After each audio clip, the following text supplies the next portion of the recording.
চেঁচামেচি করে লাফালাফি করে জিকির করা যাবে? তোর মনে হয় লাফায় কেন, তোর অ্যালার্জি কেন? বিগত বছরগুলোতে ওয়াজ মাহফিল নিয়ে বক্তাদের মধ্যে নানা রকম বিরোধ ছিল।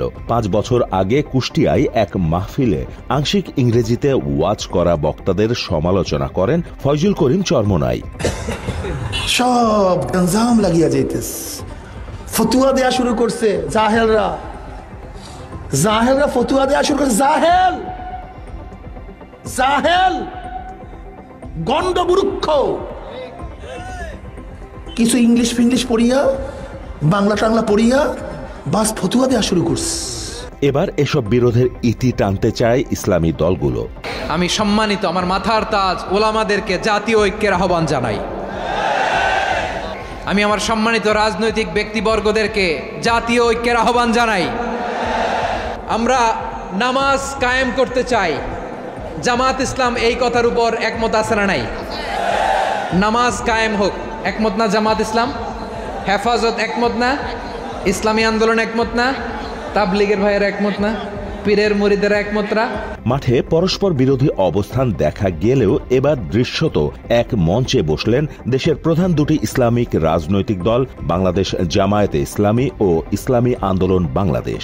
দল দুটি বলছে তাদের চিন্তা ভাবনায় ব্যবধান থাকতেই পারে, তবে মানুষের কল্যাণে ইসলামী শাসন ব্যবস্থা প্রতিষ্ঠিত করতে একযোগে কাজ করবেন তারা। বরিশালে পীর সাহেব চরমোনাইয়ের বাড়িতে মিলন মেলা হয় দল দুটির আমিরের। আমাদের উদ্দেশ্য আল্লাহর জন্য আমরা একত্রিত হয়েছি, এর বাইরে আমাদের কোন উদ্দেশ্য? আমরা এক আছি তো, আমরা এক আল্লাহ, এক কলিমা, এক রাসূল সাল্লাল্লাহু আলাইহি সাল্লাম, আমরা সবাই বিশ্বাস করি। এই জায়গায় আমাদের মধ্যে কোনো বিভক্তি নেই। শুক্রবার এক অনুষ্ঠানে ইসলামী আন্দোলনের আমির রেজাউল করিম বলেন, নির্বাচনে ইসলামের পক্ষের শক্তিগুলো এক হচ্ছে। মাত্র 30% টাকায় জমির মালিক হয়ে নতুন বাংলাদেশের গড়ে তোলার স্বপ্ন দেখা বাংলা বসতি। মানুষ অন্য দলগুলো থেকে মুখ ফিরিয়ে নিয়েছেন বলেও মনে করেন তিনি। বাংলাদেশের বেশিরভাগ মানুষ এখন তারা বলছে যে আমরা অনেক শাসন দেখেছি, কিন্তু ইসলামের শাসন, ইসলামের নীতি আদর্শ বাস্তবায়নের যে শান্তি সুফল কুফল, এটা আমরা দেখি নাই। এখন বেশিরভাগ মানুষই চায় যে তারা ইসলামের পক্ষে একটা অবস্থান তৈরি হোক এবং সে অনুযায়ী দেশ চলুক। শনিবার এক অনুষ্ঠানে বিএনপির ভবিষ্যৎ নিয়েও প্রশ্ন তুলেন ইসলামী আন্দোলন বাংলাদেশের নায়েবে আমির মোহাম্মদ ফয়জুল করিম। বিএনপি কেন যে ছাত্রদের থেকে আলাদা হচ্ছে আমি জানি না। বিএনপির ইদানিং বক্তব্যগুলি মনে হয় যেন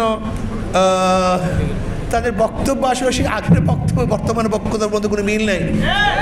তারা আমাদেরকে ফ্যাসিস্টের সহকারী হিসাবে ঘোষণা দিয়েছেন। বিগত বছরগুলোতে বিএনপির আন্দোলন নিয়েও কটাক্ষ করেন মোহাম্মদ ফয়জুল করিম। রাগ ডাক সেটাই বলবো, বিএনপি আপনারা কোথায় ছিলেন? প্রতিবার ঈদের কথা বলেছেন, ঈদের পরে সংগ্রাম করবো, ঈদের পরে সেইটা করবো। হাজার ঈদ চলে গেছে, আপনারা আন্দোলন করতে পারেন নাই।